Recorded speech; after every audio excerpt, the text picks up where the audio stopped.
ఈ trailer script 25 days రాశాను అనమాట. 25 days రాసి 7 days షూట్ చేసి 15 days ఎడిట్ చేశాను. సో ట్రైలర్కే దాదాపు 2 months పట్టింది అనమాట. వెరీ వెరీ ప్యాషనేట్గా తీశాను. బికాస్ ఇలాంటి సినిమా మీరు ఎప్పుడు చూసుంటారు అన్నప్పుడు ఇలాంటి ట్రైలర్ కూడా మీరు ఎప్పుడు చూసుంటారు లానే ఉండాలి. సో దట్ మీరు నమ్ముతారు నిజంగా సినిమాలో కూడా కంటెంట్ ఉంటుంది అని చెప్పేసి. ఇంకొకటి ఏంటంటే మీకు యాక్టింగ్ అనేది for example single shot cinema గురించి చెప్పాలి అంటే కొందరికి పూర్తి ఐడియా రాకపోవచ్చు, బట్ చెప్తాను. ఇండియాలో కాదు వరల్డ్ లో ఏ యాక్టర్ అయినా సరే షార్ట్ బై షార్ట్ యాక్టింగ్ చేస్తారు. అంటే 1860s లో ఒక రష్యన్ యాక్టర్ ఉండేవాళ్ళు అనమాట, కాన్స్టాంటిన్ స్టానిస్లావ్స్కీ అని. ఆయన first acting teacher in the world అనమాట. ఆయన మెథడ్ యాక్టింగ్ అని ఒకటి నేర్పించారు. ఆ యాక్టింగ్ సిస్టమ్ ని ప్రపంచంలో అందరు యాక్టర్స్ అదే ఫాలో అవుతారు అనమాట. సో ఇప్పుడు మన తెలుగు ఫిల్మ్ ఇండస్ట్రీలో మెగాస్టార్ చిరంజీవి గారైనా, మోహన్ బాబు గారైనా, తమిళ్లో సూపర్ స్టార్ రజనీకాంత్ గారైనా, వీళ్ళ ముగ్గురు మద్రాస్ ఫిల్మ్ ఇన్స్టిట్యూట్ లో ఇదే యాక్టింగ్ సిస్టమ్ ని నేర్చుకున్నారు, స్టానిస్లావ్స్కీ మెథడ్ యాక్టింగ్ సిస్టమ్. సో ఈ సిస్టమ్ యూజ్ చేసి ఏంటంటే షార్ట్ బై షార్ట్ యాక్టింగ్ చేయొచ్చు మీరు. లేక ఆ సిస్టమ్ ఎలా ఉంటుందంటే ఒక షార్ట్ డైరెక్టర్ చెప్తే ఆ షార్ట్ లోకి మనం లీనమైపోయి క్యారెక్టర్ లోకి లీనమైపోయి ఆ ఎమోషన్ ని తీసుకోవడం అన్నమాట. ప్రపంచంలో ఏ యాక్టింగ్ టీచర్ అయినా సరే అక్కడి నుంచే వచ్చింది అనమాట యాక్టింగ్ అంతా. బట్ ఇప్పుడు నాకు బడ్జెట్ చాలా తక్కువ ఉంది, బట్ థియేటర్ హీరో అనిపించుకోవాలి అన్నప్పుడు ఎవరు తీయని సినిమా తీయాలి అంటే సింగిల్ షాట్ సినిమా తీయచ్చు, తెలుగులో ఎవరు తీయలేదని నాకు అనిపించింది. సో ఇది తీద్దామని రెడీ అయినప్పుడు ఓకే సింగిల్ షాట్ తీద్దాం అనుకుంటున్నాం, స్క్రిప్ట్ కూడా రాసుకున్నా. బట్ ఈ 1400 డైలాగ్స్ ఉన్నాయి సినిమాలలో, 100 minutes నాన్ స్టాప్ కట్ లేకుండా ఒకే షాట్ లో సినిమాలో యాక్టింగ్ చేయాలి. కానీ దీనికి ఎక్కడ రిఫరెన్స్ మూవీ లేదు. అంటే వరల్డ్ లో ఎవరు ఇలాంటి మూవీ తీయలేదు. నేను ఒక 4-5 మూవీస్ చూసి ఓకే ఇలా తీస్తారన్నమాట సింగిల్ షాట్ సినిమా, మనం కూడా ఇలా తీద్దామనడానికి రిఫరెన్స్ పాయింట్ ఏం లేదు నాకు. సో మొత్తం బ్లాంక్ గా స్టార్ట్ చేశాను అనమాట, జీరో. అంటే ఎవరికి ఏమీ తెలియదు, నాకైతే అసలు సింగిల్ షాట్ ఫిల్మ్ గురించి పెద్దగా తెలియదు. త్వరగా అయిపోతుందేమో షూట్ అని చెప్పి స్టార్ట్ చేశాను. బట్ యాక్టింగ్ దగ్గరకు వచ్చేసరికి అక్కడ ఒక రోడ్ బ్లాక్ టైప్ లో ఏర్పడింది అనమాట. ఎందుకంటే నేను ఏ యాక్టర్ ని చూసినా వరల్డ్ లో, తెలుగు అయినా, తమిళ అయినా, హాలీవుడ్ అయినా, ఎవరైనా సరే వాళ్ళ యాక్టింగ్ స్టైల్ చూస్తే ఏది కూడా ఇక్కడ ఫిట్ అవ్వదు మనకి, ఈ సింగిల్ షాట్ లో ఫిట్ అవ్వదు. ఎందుకంటే ఏ యాక్టర్ అయినా సరే ఒక మాక్సిమం 1 minute 5 minutes ఒకే క్యారెక్టర్ లో, అంటే ఇప్పుడు ఫర్ ఎగ్జాంపుల్ ఏంటంటే నా పేరు సూపర్ రాజు అనుకోండి, నాకు ఒక డైరెక్టర్ వచ్చి ఒక క్యారెక్టర్ ఇచ్చాను అనుకోండి, ఆ క్యారెక్టర్ లోకి నేను లీనం అయిపోవాలి. సో లీనం అయిపోయినప్పుడు ఏంటంటే మనల్ని మొత్తం మర్చిపోవాలి. నేను సూపర్ రాజా కాదు, అసలు సూపర్ రాజా అంటే ఎవరో నాకు తెలియదు. భరత్ అనేది క్యారెక్టర్ అనుకోండి, నేను భరత్ని, మొత్తం భరత్ లాగానే చూడాలి, భరత్ లాగానే మాట్లాడాలి, భరత్ లాగానే కూర్చోవాలి, చెయ్యైనా కదపాలి, బ్రీతింగ్ అయినా భరత్ లాగానే తీసుకోవాలన్నమాట. ప్రతి కదలిక అలానే ఉండాలి. సో అలాంటప్పుడు ఈ సింగిల్ షాట్ సినిమా అనుకోండి ఏమైపోతుంది 100 minutes నేను ఒక క్యారెక్టర్ లాగా ఉండాలి, నాలా కాకుండా. ఒక 1 minute ఉండమంటే నేను ఏదో ట్రై చేస్తా, 1 minute కి ముందు రిహార్సల్ చేసుకొని ఎమోషన్ ఏంటి, సిచ్యువేషన్ ఏంటి అని చేస్తా. బట్ 100 minutes చేయాలంటే ఎలా? ఎవరు చేయలేదు వరల్డ్ లో ఇప్పటివరకు 100 minutes. సో ఫస్ట్ టైం నేను చేయడానికి సింగిల్ షాట్ లో ఓకే వరల్డ్ లో ఏ యాక్టింగ్ సిస్టమ్ కూడా మన సినిమాకి సెట్ అవ్వదని నాకు అనిపించింది. దీనికోసం అని చెప్పేసి సపరేట్ గా ఒక యాక్టింగ్ స్టైల్ ని కనుక్కున్నాను అనమాట. నేను సపరేట్ గా ఒక యాక్టింగ్ స్టైల్ ని కనిపెట్టాను. సో వంశీ ఒకసారి, సో ఇతను ఏంటి అంటే మీరు ఇంతకుముందు ట్రైలర్ లో చూశారు, నా పార్ట్నర్, ఇతని క్యారెక్టర్ కూడా వంశీ మూవీస్ లలో. సో తను ఆడిషన్స్ లో సెలెక్ట్ అయ్యాడు అనమాట. ఒక్కసారి నీ ఎక్స్పీరియన్స్ గురించి చెప్పు, స్టార్టింగ్ నుంచి మామూలుగా మన సినిమా షూటింగ్ జరుగుతున్నప్పుడు నీకు ఏమనిపించింది అని చెప్పి, యాక్టింగ్ ప్రాసెస్ కానీ ఏదైనా సరే. Hi everyone, good evening. Actually నేను చాలా చెప్పాలి రాజా గురించి. మూవీ ఎప్పుడు స్టార్ట్ చేద్దాము అని చెప్పేసి అనుకున్నప్పుడు కోవిడ్ అప్పుడు నేను I'm already established entrepreneur. Covid టైంలో మొత్తం బిజినెస్ కొంచెం అటు ఇటు, అసలు ఏం నడుస్తుందో, ప్రపంచం ఎటుపోతుందో అర్థం కాని టైంలో చిన్నప్పటి నుంచి మూవీస్ అంటే చాలా ప్యాషన్ ఉండేది. సరే ఇది ఒక్కటి నేర్చుకుందాం, ఎక్కడైనా థియేటర్కి జాయిన్ అవుదాం అని చెప్పి రామనాయుడు ఫిలిం షోలో జాయిన్ అయినాను.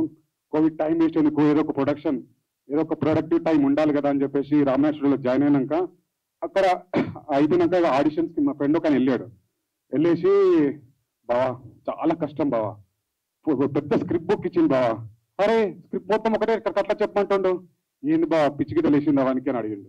అరే ఏమైంది బాబు అంటే 1400 డైలాగులు బావా ఒక్కటేసారి చెప్పాలన్నట, అరే అని చెప్తారా బావా, అవునా అట్లుందారా, సరే చూద్దాం ఏందో ఆగురా అని చెప్పేసి. నేను చిన్నప్పటి నుంచి నేను అకాడమిక్స్ లో చాలా స్కూల్ టాప్, ఏదో చేయాలని ఒక తపన ఉండేది. అది ఎందుకు మనం ఎందుకు చేయలేము అన్నది ఒక ట్రై చేస్తే పోయేలేము అని చెప్పేసి సరే ఫోన్ చేసిన రాజాకి ఎందుకు బ్రో ఇది ఇట్లా అని చెప్పేసి అంటే బ్రో నీకు ఒక పేజ్ ఇస్తాను నాకు ఆ డైలాగ్స్ చెప్పు బ్రో అంటే చెప్పినాక సరే చేస్తా నేను అంటే ఒక కాన్ఫిడెన్స్ నాకు రాజాలో ఈ నెవర్ గివ్ అప్ అన్నట్టు ఏదో ఒకటి చేస్తాడు చేపిస్తాడు సరే మనకి ఈ టైం వేస్ట్ కాకుండా ఏదో ఒకటి చేద్దాము పగలదీద్దామని చెప్పి స్టార్ట్ చేసిన బ్రో స్టార్ట్ చేసినాక నేను చిన్నప్పటి నుంచి ఏదైనా స్టార్ట్ చేస్తే సరే ఎండ్ వరకు అయితే అది ప్లస్ మైనస్ నెగిటివ్ ఏదైనా సరే ఇచ్చి పడేయాలని చెప్పేసి ఏది చేసినా ప్రాజెక్ట్ తీసుకున్నా నాకు సాఫ్ట్వేర్ కంపెనీ ఉంది అది లాస్ ఉన్నా ప్రాజెక్ట్ లాస్ ఉన్నా రిజల్ట్ అయితే రావాలి డిక్లేర్ అయితే దాన్ని వదిలిపెట్టాను సరే బ్రో చేద్దాము ఎరగదిద్దామని చెప్పేసి ఫుల్ కాన్ఫిడెన్స్ ఉన్నాడు నాకైతే సింగిల్ షాట్ రాదు బ్రో కానీ మెమరీ అయితే ఐ ట్రై మై బెస్ట్ అని చెప్పి స్టార్ట్ చేసిన 7 months స్క్రిప్ట్ ప్రాక్టీస్ అసలు రోజు వస్తున్నా పొద్దున అయిపోతుంది అరే నీ అమ్మ ఇంత టైం వేస్ట్ అయిపోతుంది ఏం చేపిస్తున్నారా భయ్య అని ఒక ఇంటికి వెళ్ళినాక అనవసరంగా కమిట్ అయిపోయినా అరే ఇంత టైం అయిపోతుంది షూటింగ్ అంటాడు షూటింగ్ ఏం తీసుకురాడు స్క్రిప్ట్ ప్రాక్టీస్ అంటాడు 9 months అయిపోయింది సరే లైవ్ లోకి వెళ్దామని చెప్పేసి షూటింగ్ స్టార్ట్ చేసినాక బైక్ సింగిల్ షాట్ టేక్ అన్నాక ఓ రోజు మనకు వర్షం పడుతుంది ఓ రోజు ఎండ్ ఉండదు వెదర్ ఉండదు మనకు బడ్జెట్ సరిపోదు పాపం చాలా కష్టపడి బ్రో ఏం కాదు ఇంకొకసారి చేద్దాం అని ఎంకరేజ్మెంట్ ఇస్తూ ఎవ్రీ మూమెంట్ తీసుకోపోదు అని ఇంకో చెప్పాలి ఆ 9 months ప్రాసెస్ లో నాకు ప్రాజెక్ట్ అని ఇదని నేను బయటికి వెళ్తూ ఉంటే out of station out of country వెళ్తూ ఉంటే వచ్చే వరకు సడన్ గా స్క్రిప్ట్ మార్చేస్తాడు అరే స్టార్టింగ్ మేము అనుకున్న మూవీ యాక్చువల్లీ ఒక ఓటీటీ రేంజ్ తీసుకోపోదాం బ్రో లేకుంటే అట్లీస్ట్ వర్స్ట్ కేసులో యూట్యూబ్ లో చేద్దామని చెప్పన్నాడు సరే మనకు ఉన్న ప్రొడక్షన్ టైం ఏదో ఒకటి అవుతుంది అని స్టార్ట్ చేసినాము వచ్చేవారికి ఇంకో 10 pages స్క్రిప్ట్ రాసేసి ఈయన ఖాళీ గుంచితే రాస్తూనే ఉంటాడు బ్రో ఏమి రాస్తాడో తెలియదు రాస్తూనే ఉంటాడు దీనమ్మ నేను ఒక 20 రోజులు గ్యాప్ వచ్చేవారికి మళ్ళీ ఒక కొత్త బుక్ తీసుకొచ్చి ఇస్తుండు అరే అమ్మాయి ఇంతడు కాదురా పోయి గ్యాప్ తీసుకోవద్దు ఇక ఏడాడు కథను ఇచ్చి పడేద్దాము ఒకసారి కంప్లీట్ చేసుకున్నాక కంప్లీట్ అయింది ఏం చేస్తాడో చేసుకొని కంప్లీట్ అయితే వేయాలని చెప్పేసి బ్రో ఇంకా మాత్రం మేము రాయకిగా రాసిన చేసే ఓపికత నాకు లేదు అంటే లేదు బ్రో మనం సినిమాని అట్లా అనుకున్నాం కానీ థియేటర్ దగ్గర తీసుకుపోదాం బ్రో థియేటర్ ఇట్లా తీసుకోతావు బ్రో అంటే నేను తీసుకుపోతాను నీకు ఎందుకు నువ్వు మనం స్టార్ట్ చేద్దామని చెప్పేసి ఇక లాస్ట్ ట్రయల్ గా ఒక 3 సార్లు 4 సార్లు చేసి ఇక ఫైనల్ గా మూడు అవుట్పుట్ తీసిండు 3 అవుట్పుట్ బెస్ట్ లో ఒకటి తీసుకుందామని చెప్పేసి అయిపోయింది అక్కడికి మా మూవీ కథ అయిపోయింది అమ్మయ్యా ఆ రోజు నిద్రపోయిన బ్రో ఒక పని అయిపోయింది దీని అమ్మ ఏదో చేయలేని ఒక చేసిన సాటిస్ఫాక్షన్ వచ్చింది ఇక తర్వాత మన పని మనం చేసుకుందాం అని చెప్పేసి మళ్ళీ ఫోన్ చేసాడు బ్రో మనకి ప్రమోషన్స్ చాలా అవుతాయి మేడం బ్రో ఏం చేద్దామని చెప్పేసి అంటే ఇంటి ఊరు తిరిగాను అప్పుడు మనకైతే కాదు బ్రో నాకు కోవిడ్ అయిపోయింది ఎస్టాబ్లిష్ అయిపోయింది మళ్ళీ ఆఫీస్లో నా పనులు నాకు అంటే నేను తిరుగుతా బ్రో అని చెప్పేసి అన్నాడు మన అప్పుడు మూవీ మీద ప్యాషన్ ఉంటే ఫుల్ వర్కౌట్ ఏరియా అయిపోయింది ఒక సంవత్సరం గ్యాప్ తీసుకొని మళ్ళీ ట్రైలర్ షూట్ మొదలు పెట్టిండు అరే బ్రో అప్పుడున్న ప్యాషన్ వేరు ఇప్పుడేమో అవుట్ ఆఫ్ స్ట్రక్చర్ అయిపోయినా వద్దు కానీ every day I was seeing his update how passion అంటే మూవీ బ్రో నేను నాకు మూవీ కాకుండా నాకు కంపెనీ ఉంది నాకు ఎస్టాబ్లిష్మెంట్ ఉంది నేను ఏదో చేసుకుంటాను కానీ ఎవ్రీ సెకండ్ ఎవ్రీ మినిట్ పడుకుంటే మూవీ లేస్తే మూవీ ఇది ఒకటే మూవీ తీర్చుకుంటా రాసుకుంటా కూర్చున్నాడు ఈ ప్యాషన్ చూసి సరే బ్రో ఎట్లున్నా సరే ఇంకోటి చెప్పాలి ట్రైలర్ షూట్ అని చెప్పి సపరేట్ తీసుకుపోయి మేము కనీసం ఒక 100 సార్లు బైక్ షూట్లు చేసినాము ఒక్కసారి కూడా పడలే నేను అసలు బైక్ కాలేజ్ చేసి వదిలేసిన బైక్ కార్ అయ్యేదంటే బైక్ లేని ఆ లైవ్ లో ఉంటుంది అని చెప్పేసి అంటే ట్రైలర్ షూట్కి అమ్మయ్య బైక్ కథ అయిపోయింది రబ్బి అనుకుంటే తీసుకుపోయి పడేసిండ్రు అయిపోయింది నాకు 3 రోజులు ఉన్నది నేను నెక్స్ట్ డే అవుట్ ఆఫ్ కంట్రీకి వెళ్తున్నా మళ్ళీ నాకు ట్రైలర్ ఉన్నది నా బర్త్డేకి రిలీజ్ చేయాలి బ్రో 25th రిలీజ్ చేయాలి 24th రిలీజ్ చేయాలి టార్చర్ అరే నాకు ఏమేమి పట్టించుకుంటున్నాడు 25th రిలీజ్ చేయాలి 25th రిలీజ్ చేయాలంటాడు అరే బ్రో కుంటుతులో బ్రో మొక్కలు పగిలింది టేరైంది నాకు లిటరల్లీ అరే మొక్కలు టేరైంది యాక్సిడెంట్ చాలా పెద్ద యాక్సిడెంట్ లక్కీగా సూపర్ రాసి పెట్టింది కాబట్టి బతికిపోయిండు డైరెక్ట్ దాని కింద కారు కిందకి వెళ్ళిపోయిండు అరే నీ అమ్మాయి మళ్ళా బతికించినట్లేడు సరే కుంటూ స్టిల్ యాక్చువల్లీ తనకి ఇక్కడ కాలు వాచింది మీకు కనిపిస్తుంది చూసారు అక్కడ లావుగా ఉంటది ఈ కాలు నార్మల్ గా ఉంటది వాచింది అది పాపం తను నిన్న కలిసి చెప్పాడు కుంటుకుంటూ లెగ్మెంట్ టేర్ అయింది చిన్న సర్జరీ చేయకపోరా సరే రాబాయ్ ఇది కంప్లీట్ చేద్దాం లేదో నేను నాకు చేయాల్సింది చేస్తాను నువ్వు కవర్ చేసుకో ఈ ట్రైలర్ షూట్ అయిపోతే ట్రైలర్ రిలీజ్ అయిపోతే నాకు ఈయన ప్యాషన్ చూసి యాక్చువల్లీ నాకు తర్వాత ఎంత పెద్ద సినిమా వచ్చిన ఇంట్రెస్ట్ ఉంటుందో లేదో తర్వాత సంగతి కానీ but by seeing his hard work his passion towards this me establishment ఆయన ఎస్టాబ్లిష్ చేసుకోవడానికి తప్పన మూవీలో ఉన్న తపన పడిపోయినాను. సరే మన వంతు సహాయం ఎవరైనా సరే బ్రో, నేను కష్టపడడం చూస్తే నా వంతు సహాయం ముడత సహాయం అయినా సరే ఏదైనా చేయాలనిపిస్తుంది. అట్లాంటిది నేను ఇద్దరం ఇంత కష్టపడి ఇంతకుముందు యాక్టింగ్ కాకముందు నేను ఇంటర్మీడియట్ లో ఐఏఎస్ ప్రిపేర్ అయ్యింది, సివిల్ సర్వీస్ కి ప్రిపేర్ అని. అది చాలా కష్టం అని చెప్పేసి గ్రూప్స్ ప్రిలీజ్ అన్ని రాసిన అకాడమిక్ చాలా బాగున్నాను. ఏదో చాలా కష్టం అంటే సివిల్స్ అనుకున్నాను, కానీ యాక్టింగ్ లకు స్టార్ట్ అయినాక తెలిసింది బ్రో, అమ్మో acting is not a joke. And acting dubbing కూర్చొని నన్ను మాత్రం నేను 3 సార్లు కలెక్టర్ అయిపోయింది ఇది అక్కడ పెట్టేది ఉంటే. సో అందుకోసమే and whatever thing we are completed this. మీ ఇన్స్టాగ్రామ్ లో నేను ఎవరికి తెలియదు, ఎందుకంటే నేను ఎక్కడ ప్రమోషన్ కి రాను. I was occupied and sorry for that. And I love my dear friend Raja and he's the best.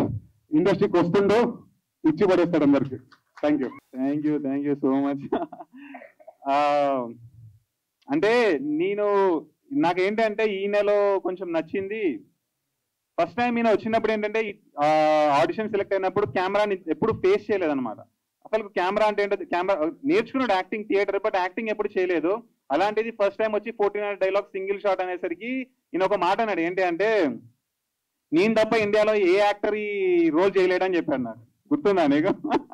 నేను అప్పుడు ఏంటబ్బా అయినా కాన్ఫిడెన్స్ చేస్తాడా చేయడానికి పక్కన పెట్టు, కాన్ఫిడెన్స్ అయితే ఉంది, అదే కావాలి మనకు, ఆ పిచ్చి కాన్ఫిడెన్స్ కావాలని సెలెక్ట్ చేశాను. బట్ 7 months తీసుకున్నాము అండ్ ఫైనల్ గా కంప్లీట్ చేసాము. Thank you so much Vamshi, thank you. నువ్వు నన్ను ఓపిక పట్టినందుకు, నన్ను భరించినందుకు. ఓకేనా? Opportunity and coming to him, he's a really hard working person. And ఆయనలో ఎంత ప్యాషన్ చూసాను ఈ సినిమా కోసం, అది ట్రైలర్ లోనే మీకు తెలుస్తుంది. అతను అసలు 1 minute కూడా ఇఫ్ యూ సీ హిమ్ అసలు ఖాళీ ఉండరు, షూట్ లో కానీ ఎక్కడ కానీ ఏదో ఒకటి. Also because he is the director, actor and the writer, ఏదో ఒకటి there are 10 things running in his mind and అలానే అవుట్పుట్ కూడా వస్తుంది. So that is really inspiring about him. And I'm really hoping Raja గారి కోసమైనా అందరూ should watch this because he worked really hard for it. So thank you. మామూలుగా మూవీలో ఈ సందర్భంగా నేను ఒక చిన్న విషయం చెప్పాలనుకుంటున్నాను. అంటే హీరోయిన్ క్యారెక్టర్ స్టేజ్ పైన ఉంది కాబట్టి, రీసెంట్ గా ఒక చిన్న ఇష్యూ జరిగింది సిఎంఆర్ కాలేజ్ లో గర్ల్స్ ది. లైక్ పబ్లిక్ వచ్చి వాళ్ళ వాష్రూమ్లలో కెమెరాస్ పెట్టడం అనేది. నాకు ఇన్స్టాగ్రామ్ లో కొందరు మెసేజ్ చేశారు అనమాట, అన్నయ్య ఇలా అవుతుంది, మీరు సైడ్ తీసుకోండి, సిఎంఆర్ అది గర్ల్స్ సైడ్ ఒక వీడియో చేయండి అని చెప్పారు. ట్రైలర్ లాంచ్ బిజీగా ఉండడం వల్ల చేయలేకపోయాను. బట్ నేను ఒకటే చెప్తాను, స్టోరీ పెట్టాను ఈ స్టేట్మెంట్, మళ్ళీ ఈ స్టేట్మెంట్ ఇప్పుడు మీ అందరి ముందర చెప్తాను. ఆ సిఎంఆర్ గర్ల్స్ ఇష్యూ పైన, ఆడవాళ్ళని రెస్పెక్ట్ చేయని మగవాడు మగాడే కాదు, అది నేను నమ్ముతాను అన్నమాట. సో ఈ సినిమాలో కూడా సాయి పల్లవి క్యారెక్టర్ అని ఉంటుంది. మీరు ఇక్కడ పోస్టర్ లో చూస్తే సాయి పల్లవి వెళ్ళిపోతుంది, మైండ్ క్రేజీ, హార్ట్ బీట్ 124 అని ఉంటుంది. ఆ అమ్మాయి గొప్పతనం ఏంటి? ఇప్పుడు ఒక అమ్మాయి, మనం ఎంతో మంది అమ్మాయిలను చూస్తుంటాం, సినిమాలో కూడా ఎంతో మంది హీరోయిన్ క్యారెక్టర్స్ ని చూస్తుంటాము. బట్ కొన్ని క్యారెక్టర్స్ మనకి ఏంటంటే ఎప్పటికీ గుర్తుంటాయి. అరే ఇలాంటి అమ్మాయిని పెళ్లి చేసుకోవాలరా బాబు, ఇలాంటి అమ్మాయి మనకు వైఫ్ వస్తే చాలా బాగుంటుంది, అరే మన ఇంట్లో అమ్మాయి లాగా ఉంది అన్న టైప్ లో అనిపిస్తుంది కదా, చాలా మనకు గుండెలో చేరిపోతుంది అనమాట. అలాంటి క్యారెక్టర్ ఈ సాయి పల్లవి ఈ మూవీలో ఉంటుంది. అందరు అమ్మాయిలా కాదు, ఈమె చాలా యునిక్. అంటే నేను క్యారెక్టర్ రాసేటప్పుడు కూడా, అంటే నాకు రియల్ లైఫ్ లో ఒక చిన్న ఎక్స్పీరియన్స్ జరిగింది ఒక అమ్మాయి తోటి, ఆ ఎక్స్పీరియన్సెస్ కూడా తీసుకొని ఈ క్యారెక్టర్ రాశాను.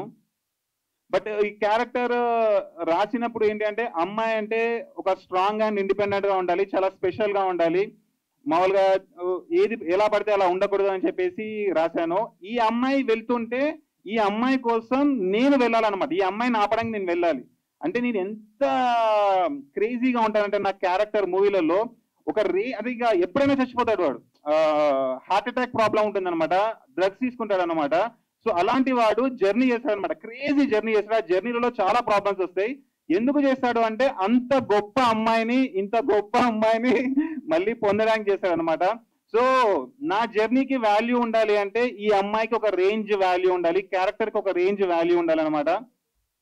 ఆ క్యారెక్టర్ సాయి పల్లవి క్యారెక్టర్. అలాంటి క్యారెక్టర్ ని ప్లే చేయడానికి యాక్ట్రెస్ కావాలి కదా. నేను ఇన్స్టాగ్రామ్ లో ఆల్మోస్ట్ 1000 to 2000 అమ్మాయిల ప్రొఫైల్ చూసాను అనమాట. అందరూ బాగానే ఉన్నారు. బట్ ఏంటంటే నాకు ఎక్కడో అక్కడ రమ్య గారు కూర్చున్నారు కదా, ఇంతమంది స్టేజ్ మీదకి వచ్చారు. ఆవిడ కూడా ఇద్దరు ఫ్రెండ్స్ ని నాకు ఇన్స్టాగ్రామ్ లో పెట్టారనమాట, వీళ్ళు సరిపోతే సెట్ అవుతారా చూడండి అని చెప్పేసి. బట్ నాకు 2000 ప్రొఫైల్స్ లో ఎవరు సెట్ అవ్వట్లేదు సాయి పల్లవి అనే క్యారెక్టర్ కి. అంటే నేను రాసిన క్యారెక్టర్ అంత గొప్ప క్యారెక్టర్ రాశాను అనమాట. ఆ వాల్యూస్ ప్రిన్సిపల్స్ తోటే మనం ఒక మనిషిని బేరీస్ చేస్తామన్నమాట, వాళ్ళు ఏంటి అని చెప్పేసి. అంత గొప్ప వాల్యూస్ ప్రిన్సిపల్స్ ఉన్న అమ్మాయికి ఒక గొప్ప క్యారెక్టర్, ఒక గొప్ప ఆర్టిస్ట్ కావాలని సెర్చ్ చేస్తుంటే 2000 ప్రొఫైల్స్ తర్వాత ఏంజల్ ఆఫ్ అత్తాపూర్ చందన గారు ప్రొఫైల్ నాకు ఇన్స్టాగ్రామ్ లో దొరికింది. కాంటాక్ట్ చేశాను, కలిసాము. అండ్ ఏంటంటే సింగిల్ షార్ట్ ఫిలిం. నేను చెప్పాను ఇంతకుముందే మీకు, ఇలాంటి యాక్టింగ్ ఎవరు చేయలేదు కాబట్టి నేను కొత్తగా యాక్టింగ్ స్టైల్ కనిపెట్టాను ఈ సినిమా కోసం అని చెప్పాను. మీరు రేపు సినిమాలో చూస్తే కూడా అరే ఇలాంటి యాక్టింగ్ ఎప్పుడు చేయలేదు కదా బాబు, ఎలా చేశారా 100 minutes తనని తాను మర్చిపోయి క్యారెక్టర్ లో ఒక్క సెకండ్ కూడా బయటికి రాకుండా, ఒక్క డైలాగ్ మిస్ అవ్వకుండా, ఒక్క ఎక్స్ప్రెషన్ మిస్ అవ్వకుండా ఎలా ఉండగలుగుతాడు ఒక మనిషి. అంటే వాడికి ఎంత కాన్సన్ట్రేషన్ ఉండాలి, ఎంత ఫోకస్ ఉండాలి, స్టోరీ డీవియేట్ అవ్వకుండా. మళ్ళీ నేను యాక్టరే కాదు, యాక్టింగ్, రైటింగ్, డైరెక్షన్, ప్రొడ్యూసింగ్ కూడా చేశాను. సో 4 ఎలా చేశాడు 100 minutes అనేది మీరు అక్కడ సర్ప్రైజ్ అవుతారు సినిమాలో చూస్తే. ఒక మనిషి ఎంత చేయగలడో దానికంటే చాలా లిమిట్ దాటి చేశాను. ఇప్పుడు నేను సింగిల్ షాట్ అనేసరికి ఇప్పుడు తనకు అలవాటు లేదు కదా, తను కూడా ఫస్ట్ టైం అనమాట యాక్ట్రెస్. షూట్ టైంలో చాలా క్రేజీగా చేస్తుంటాను నేను.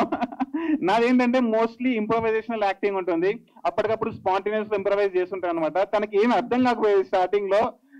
బట్ ఒకటే చెప్పాలి, thank you so much Chandana, adapt అయినందుకు. అంటే అడాప్ట్ అవ్వడం అనేది ఇంపార్టెంట్ అనమాట. ఒకటి 2 రోజులు షూట్ చూసి అమ్మో నేను చేయలేను, వీడేంటి ఇంత క్రేజీగా బిహేవ్ చేస్తున్నాడు, చాలా సైక్ అయిపోతున్నాడు, ఇంత క్రేజీ పర్సన్, ఫస్ట్ చెప్పట్లేదు ఏం చేయాలో, షార్ట్ అన్నాక ఏదేదో చేస్తున్నాడు, నేను ఎట్లా అని కొందరు వదిలేస్తారు, షూట్ వదిలేస్తారు. బట్ తను ఫస్ట్ టైం అయినా సరే నన్ను నమ్మింది, అంతేనా? ఓకే నన్ను నమ్మింది, వచ్చింది. అండ్ చేసినందుకు ట్రైలర్ కి ఇంత అందం వచ్చింది అంటే ఒకటి మీ వల్ల కూడా Chandana. So thank you so much for accepting my offer and doing it. Okay, thank you I'm very grateful to you. So అదనమాట, తను అడాప్ట్ అయి చేసింది. It's a very high moment. ఒక్కసారి నేను మా పేరెంట్స్ ని కూడా స్టేజ్ మీదకి తీసుకొస్తాను, రండి మీరు ఒకసారి. ఎందుకు అంటే నేను ఇక్కడ ఉన్నందుకు, ఒక మిడిల్ క్లాస్ పర్సన్ ఏ బ్యాక్గ్రౌండ్ లేకుండా ఒక సినిమా తీసి తన మైండ్ ని నమ్ముకొని థియేటర్లో రిలీజ్ చేయాలనుకున్నప్పుడు దానికి ఒకటే ఒక మెయిన్ రీజన్ ఉంటుంది, ఒక పిల్లర్ ఉంటుంది అనమాట, ఫౌండేషన్ ఉంటుంది. అది లేకపోతే చాలా కష్టం. వీళ్ళే ఆ ఫౌండేషన్. అన్నయ్య ఒకసారి నువ్వు కూడా రావాలి. ఇక నాకు తెలిసి వచ్చిన వాళ్ళందరూ మిడిల్ క్లాస్ ఫ్యామిలీ అయి ఉంటారు కదా మోస్ట్లీ. ఎస్ సో మనకు తెలుసు, మన ఇంట్లో నేను ఎప్పుడు అంటుంటాను అనమాట, మిడిల్ క్లాస్ వాళ్ళకి ఏంటి అంటే మనకు కష్టాలు కొత్త కాదు, మనకు అడ్జస్ట్ అవ్వడం కొత్త కాదు, మనకి ఏమీ లేకపోయినా సరే రేపంటూ ఒక రోజు ఉంది అని అనుకోవడం కొత్త కాదు. అవే మనకు చాలా నేర్పిస్తాయి అండ్ అవే మనకు స్ట్రెంత్ ఇస్తాయి అనమాట. మేబీ ఉన్నోళ్ళకు వాళ్ళకి ఎలా ఉంటుందో నాకు తెలియదు, బట్ మనం ఎన్నో కష్టాలు చూసాం చిన్నప్పటి నుంచి. ఎన్ని ప్రాబ్లమ్స్ వచ్చినా దాటుకోగలము, ముందుకు వెళ్ళగలం అనే కాన్ఫిడెన్స్ అయితే ప్రతి మిడిల్ క్లాస్ పర్సన్ కి ఉంటుంది. అవే మనం ఏ గోల్ ఎంచుకున్నా సరే, మనకి ఏదైనా ప్రాబ్లం వస్తే మనము ఎదుగుతున్నప్పుడు మనం ఫేస్ చేసిన కష్టాలు, ఆ కష్టాల నుంచి నేర్చుకున్న లెసన్స్ మన గోల్ వైపు వెళ్తుంటే మనకు హెల్ప్ అవుతుంటాయి. నేను కూడా ఈ సినిమా సింగిల్ షాట్ సినిమా, కట్లేని సినిమా తీసేటప్పుడు ఎన్నో ప్రాబ్లమ్స్ ఎదుర్కొన్నా. నాకెవరూ నేర్పించలేదు సింగిల్ షాట్ సినిమా ఎలా తీయాలి, సింగిల్ షాట్ లో యాక్టింగ్ ఎలా చేయాలి అని చెప్పేసి.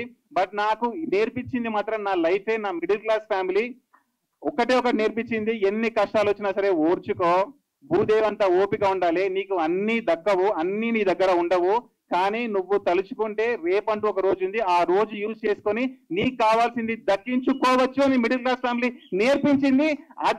అది యూజ్ చేసే ఈ సినిమా తీశాను, ఇప్పుడు మీ ముందు నిల్చున్నాను. అండ్ దానికి మెయిన్ పిల్లర్స్ అని చెప్పాను కదా, అది మా పేరెంట్స్ అండ్ మా అన్నయ్య. ఫస్ట్ మా మదర్ మాట్లాడతారు. సినిమా ఇండస్ట్రీ పెద్దలకు, సినిమా చూసే ప్రజలకు నమస్కారము. మా కొడుకు రాజా 7 years బ్యాక్ సినిమా ఇండస్ట్రీకి వెళ్తా, హీరో అవుతా అన్నాడు.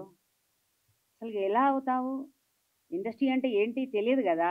ఏదో ఒక కాడ వరంగల్ మాది, చదువుకున్నాడు ఉన్నాడు, మరి ఇండస్ట్రీ ఎవరు పరిచయం ఒకటి ఎలా వెళ్తావు అని చాలా భయపడ్డా. ఏమవుతాడు, ఎలా అవుతాడు, ఎక్కడికి పోతాడు అని చాలా భయపడ్డాం. మేము అందరం కుటుంబం అంతా భయపడ్డాము. ఈ ట్రైలర్ చూసిన తర్వాత ఖచ్చితంగా హీరో అవుతాడని నాకు అనిపించింది, పెద్ద స్టార్ అవుతాడని కూడా అనిపించింది. ఎందుకంటే నేను ట్రైలర్ చూసి ఏం చెప్పట్లేదు, నాకు సినిమా చూపించిండు. అమ్మ నేను సినిమా చూసిన, నీకు మాట ఇచ్చిన. యాక్చువల్లీ ఈ సినిమాకి ఫస్ట్ ఆడియన్స్ మా అమ్మే అన్నమాట. ఎవరికి చూపించలేదు, మా అమ్మకే చూపించా ఫస్ట్. అమ్మ నీకు సినిమా చూపిస్తా, నీకు మాట ఇచ్చిన ప్రకారంగా నీకు చేసిన, చూపించిండు. చాలా కొత్తగా ఉంది. నేను ఎన్నో సినిమాలు చూసిన, కానీ ఈ కొత్తదనం నాకు ఎక్కడ కనబడలేదు. చాలా కష్టపడ్డాడు. ఇంత కష్టపడ్డావు ఎందుకని కూడా నేను అడిగిన. వెనక బ్యాక్గ్రౌండ్ లేదు, నేనేంటో నిరూపించుకోవాలి ప్రజలకు, ఏదో కొత్తగా తీయాలి, కొత్తగా సాధించాలి, అప్పుడే నన్ను గుర్తిస్తారు అన్నాడు. అప్పుడు నాకు సంతోషం వేసింది. ఆయనలో ఒక యాక్టర్, డైరెక్టర్, రైటర్, ప్రొడ్యూసర్ అప్పుడు చూసిన నేను. మీరు కూడా చూస్తారు, థియేటర్కి వెళ్ళండి, సినిమా చూడండి. తను హీరో అవుదామని వచ్చాడు, కానీ మీరందరూ థియేటర్కి వెళ్ళి సినిమా చూస్తేనే హీరో అవుతాడు. తను మాత్రం మీరు చూడండి, మాత్రం మీరు చెయ్యండి, మాత్రం ఎప్పుడు హీరో కాలేడు. మీరందరూ చూడండి, నేను కూడా చూస్తా. నేను ఎట్లా ఫీల్ అయ్యానో మీరు కూడా అలాగే అవుతారు. చాలా కొత్తగా ఉంది అనుకుంటారు. Thank you. అందరికీ నమస్కారం. మా అబ్బాయి కష్టపడి సినిమా తీసిండు. అందరికీ చూడండి, మీకు హాల్లో చూడండి మీరు అందరూ. Thank you. Hello super Raja fans and media మిత్రులకు thanks for coming. So first మా తమ్ముడు, ఓకే, మా తమ్ముడు మూవీలోకి వస్తున్నప్పుడు ఇంట్లో టెన్షన్ పడ్డారు, అరే ఈ మూవీకి వెళ్తున్నారుగా ఎలా అని చెప్పేసి. సో ఫస్ట్ డెసిషన్ సపోర్ట్ చేసింది నేనే అనమాట. ఇప్పుడు ట్రైలర్ చూశాక, ఈ సింగిల్ షాట్ మూవీ కాన్సెప్ట్ విన్నాక, యా నా డెసిషన్ కరెక్ట్ అనిపిస్తుంది. యా గుడ్ రా. And so like I mean you did a wonderful job. The trailer చాలా చాలా బాగుంది. సో అద్భుతంగా ఉంది యాక్చువల్గా. I mean so there are many things in trailer. So in జనరల్గా మనం మూవీ ట్రైలర్ చూస్తే ఒక మూవీ కాన్సెప్ట్ ఉంటుంది. Here the making process and everything. So you put we can see all your hard work in that. So I'm proud, very proud of you. And ఈ cinema నేను చూడలేదు, so నేను కూడా మీ అందరితో పాటు థియేటర్లో చూద్దాం అనుకుంటున్నాను. So I was so excited. So I think you are also so excited in that. And ఇప్పుడు మనం చేయాల్సింది థియేటర్కి రావాలి, మూవీ చూడాలి. We have to make it a big and huge hit. And thank you. అంటే నాకు మనం చెప్పాను కదా, మనం సినిమా తీయాలి అంటే డబ్బులు కావాలి ఖచ్చితంగా. సో ఆ డబ్బులు అనేది మా పేరెంట్స్ అండ్ మా బ్రదర్ ఇచ్చారు. ఎప్పుడో అంటే నాకు కూడా అనిపిస్తుంది అనమాట, లైక్ ఈ డబ్బులు వాళ్ళు దేనికైనా యూజ్ చేసుకోవచ్చు కదా. అన్నయ్యకి ఫ్యామిలీ ఉంది, పిల్లలు ఉన్నారనమాట. అరే పిల్లలకి పెట్టుకోవచ్చు కదా. వీళ్ళకు ఏజ్ అయిపోయింది అనమాట. వీళ్ళు హాస్పిటల్కి వెళ్ళి వీళ్ళు బాగా ఉండొచ్చు కదా, హెల్త్ బాగుండొచ్చు కదా. వీళ్ళందరూ ఏంటి అంటే ఉన్న దాంట్లో ఎంత ఉందో అంతా నాకు ఇచ్చారనమాట. ఏంటి అంటే ఫ్యామిలీలో ఒకడు ఏదో సాధించాలనుకుంటున్నాడు, ఏదో ముందుకెళ్ళాలనుకుంటున్నాడు. సో వాడిని నమ్ముదామని చెప్పేసి వాళ్ళకి ఎంత ఉంటే అంత ఇచ్చారు. అమెరికాలో మా అక్కయ్య బాగుంది, వాళ్ళు కూడా ఇచ్చారనమాట. వాళ్ళు రాలేకపోయారు. సో నాకు ఒకటే ఉంటుంది మనసులో, ఏంటి అంటే ఇంత ఇచ్చారు వీళ్ళు. నేను మాత్రం వీళ్ళ ఫేస్ చూసినప్పుడల్లా, మా ఇంటిని చూసినప్పుడల్లా, వరంగల్లో మా ఇల్లుని చూసినప్పుడల్లా నాకు ఒకటి అక్కడ ట్రైలర్లో కూడా పెట్టాను మీకు, వాళ్ళు బాయ్ చెప్తుంటే వస్తుంటానని చెప్పేసి. మళ్ళీ ఆ డైలాగ్ ఇప్పుడు ఒకసారి చెప్తాను. ఇన్ని రోజులు నా కోసం హీరో అవుదాం అనుకున్నాను, ఇప్పుడు మళ్ళీ ఒకసారి చెప్తాను. ఇన్ని రోజులు నా కోసం హీరో అవుదాం అనుకున్నాను, ఇప్పుడు నా ఫ్యామిలీ కోసం అవుతాను. పుట్టింది పేదింట్లో, పెరిగింది మిడిల్ క్లాస్ లో, బతికేది రిచ్ క్లాస్ లో. హీరో అవుతాను, హీరో అవుతాను. ఈ ఎమోషన్ నాకు ప్రతి రోజు ఉంటుంది. పోస్ట్ ప్రొడక్షన్ అప్పుడు, ప్రొడక్షన్ అప్పుడు, ప్రీ ప్రొడక్షన్ అప్పుడు వాళ్ళే గుర్తొస్తుంటారు. ఖచ్చితంగా అవ్వాలి. ఎన్నో ఆశలు పెట్టుకున్నారు నా పైన. అండ్ ఈ సినిమా ఆశలన్నీ నెరవేరుస్తుందని చెప్పేసి కోరుకుంటున్నాను. మీకు ఖచ్చితంగా ప్రామిస్ చేస్తున్నాను, ఒకటి మాత్రం ప్రామిస్ చేస్తాను నేను. మొత్తం ఇక్కడికి వచ్చిన వాళ్ళకు, ఇక్కడ రాని వాళ్ళకు, ఈ వీడియో చూసే వాళ్ళకు ఒకటి ప్రామిస్ చేస్తా. 100 minutes కట్ లేకుండా సినిమా మొత్తం ఒకే షాట్ లో, క్యారెక్టర్ లో నుంచి బయటికి రాకుండా, 1400 డైలాగ్స్ లో ఒక్క డైలాగ్ మర్చిపోకుండా, స్టోరీ డీవియేట్ అవ్వకుండా, ఒక అద్భుతమైన ఎమోషనల్ స్టోరీ ఇప్పటి వరకు ఎవరు చేయలేదు. ఎలా చేయాలో కూడా ఎవరికి తెలియదు. అది నేను కనిపెట్టాను. ఈ సినిమాలో ఉంటుంది. మీరు చూస్తే అంటారు, సూపర్ రాజా ట్రైలర్ లాంచ్ ఇవ్వంటప్పుడు ఒకటి ప్రామిస్ చేశాడు, ఖచ్చితంగా అదే డెలివర్ చేశాడు అంటాడు. మీరు పెట్టిన టికెట్ డబ్బులకు ఖచ్చితంగా న్యాయం జరుగుతుంది, నేను మాటిస్తున్నా. Super Raja. First of all అందరికీ నమస్తే అండి. ఇక్కడికి వచ్చిన మీడియా వాళ్ళకి, సూపర్ రాజా గారి ఫ్యాన్స్, ఫ్యామిలీ, ఫ్రెండ్స్ అందరికీ thank you so much. So ఈ మూవీలో నేను కలామ తల్లి అని చెప్పేసి ఒక రోల్ చేశాను. అది షూట్ జరిగి 1.5 year అవుతుంది కదా, 1.5 year అవుతుంది. అది 1 day షూటే. బట్ ఆ 1 day షూట్కి సూపర్ రాజా గారు లిటరలీ నన్ను 10 days కలిసి 10 days ఫుల్గా ప్రాక్టీస్ చేయించారు. మార్నింగ్ నుంచి నైట్ వరకు ఫుల్గా థరోలీ ప్రాక్టీస్ చేయించిన తర్వాత ఆ షూట్ అనేది చాలా బాగా జరిగింది. అండ్ ప్రమోషన్స్ విషయానికి వచ్చేస్తే లిటరలీ నేనే షాక్ అయ్యాను. అంటే ఇప్పుడు దాకా ఎన్ని మూవీస్ జరిగినా ప్రమోషన్స్ విషయానికి వస్తే ఇదర్ ఇన్ఫ్లుయెన్సర్స్తో ప్రమోషన్ చేయించుకుంటారు, లేదంటే సోషల్ మీడియాలో యాడ్స్ ఇచ్చి అలా ప్రమోట్ చేయించుకుంటారు. బట్ రాజా గారు మాత్రం 70 cities తిరిగి ఆయన ఒక్కరే యాజ్ ఏ పర్సన్ వెళ్ళి ప్రమోట్ చేసుకున్నారంటే అక్కడే ఆయన హార్డ్ వర్క్ మనకి మొత్తం తెలుస్తుంది. అండ్ నిన్న పెట్టిన ఒక రీల్లో చెప్పారు ట్రైలర్ చాలా కొత్తగా ఉండబోతుందని. నేను అనుకున్న కొత్తగా అంటే ఏముంటుంది, మూవీలో ఏముంటుందో అదే కదా ట్రైలర్లో చూపిస్తారు అనుకున్నాను. బట్ నిజంగానే కొత్తగా ట్రైలర్లో మూవీలో ఏముంటుందో చూపించకుండా ఆయన పడ్డ హార్డ్ వర్క్ మొత్తం చూపించేసరికి నిజంగా అనిపించింది నిజంగా కొత్తగా ఉందని చెప్పేసి.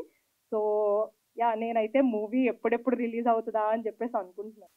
నేను సెలెక్ట్ చేసిన గొప్ప అమ్మాయిలలో, గొప్ప ఆర్టిస్టులలో ఈవిడ ఇంకొక గొప్ప ఆర్టిస్ట్ అనమాట. నేను తన క్యారెక్టర్ ఏంటంటే కలామతల్లి క్యారెక్టర్. మూవీలలో కలామతల్లి క్యారెక్టర్ అంటే అమ్మాయి ఎలా ఉండాలో మీకు తెలుసు కదా, ఒక అమ్మలాగా ఉండాలి, ఒక గ్రేట్ పర్సన్ లా ఉండాలన్నమాట.